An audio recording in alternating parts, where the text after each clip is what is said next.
let me ask you this. Have you ever been in a situation where you feel you cannot properly focus on your message whenever you're speaking to someone, or you're distracted by an outer-lying feature of your environment, and things like that whenever you're trying to communicate to someone? This is called environment. So let's just talk a little bit about that today. And not only am I going to talk about environment, but how this thing of environment and everything like that affects your communication. So let's also keep that in mind. Okay, so the first thing I wanted to point out when it comes to environmental communication is physical environment. So this can mean a number of things. Physical environment can be a time, a place, it can be the level of noise, it can be so many things. So physical is our first thing we're going to talk about. According to TaylorandFrancis.org, the physical environment is an important feature in the success or failure of a conversation. This conversation can be formal, informal, it can be in a group, it can be in a small group, it can be with one person, anything. It all affects the same.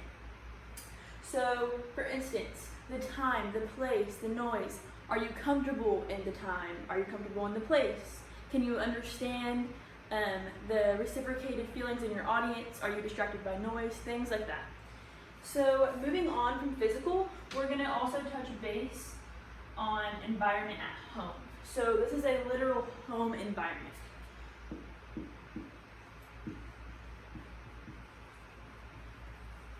I personally feel like the home environment aspect is very undercommunicated in our world today, and it is one of the most prevalent things when it comes to environment and when it comes to how that goes with our communication skills.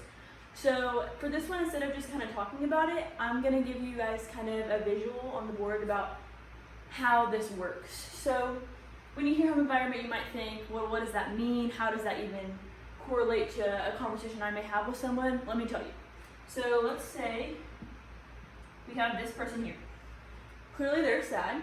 So this will represent someone who, when they go home, they are degraded, they are looked down upon, they are suppressed in their own home, and they don't feel like they're able to communicate their feelings. So let's go to the next person. They look the exact same, right? But this one's happy. So let me explain this one. So this person lives in a home where communication is an important thing that takes place. They are encouraged to speak, they are encouraged to listen to others, and they feel as if they are comfortable speaking to other people about how they feel. The difference in these two is home environment. So this just goes to show you that you may not think how you are brought up or the environment you're around at home affects you, which it most certainly does. This can affect the confidence you have. This can affect the way you talk, the way you present yourself.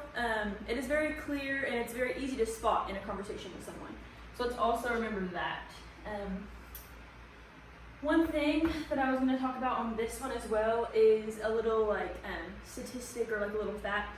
According to Virtual Lab School, creating a healthy and supportive home environment and atmosphere plays a huge role in the communication development in a child and a young person, things like that. The next thing I'm going to touch base on is, it kind of ropes into our number one physical environment, but this is more so miscommunication. So this is an effect of physical environment, but let's just say miscommunication.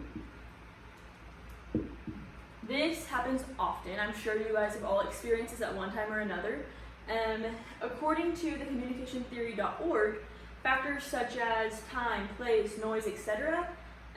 Lead to distractions or total alteration of your original message, which can totally just demolish what you're trying to do in a conversation with someone else or just yourself. So let's also remember that this can be a physical distraction, like I said, which can lead to someone maybe not understanding your full message or not understanding it at all or being completely lost. And this is important to make sure that we do not do this whenever we are talking. So all these things I've just talked about today are super, super important, and I think it's really something we need to take into consideration: physical, home, and miscommunication. One thing that I just want you guys to take away from my message today is just remember whatever you're doing, whether it be giving a speech, talking to a friend, simply just listening to someone, just make sure that you're keeping your environment in mind. Utilize your surroundings, use them to help you. These are not always a negative thing. This can be a positive thing whenever you're trying to get your point across either way. So just keep that in mind and just know that environment is not always negative, but it can be positive as well. Thank you.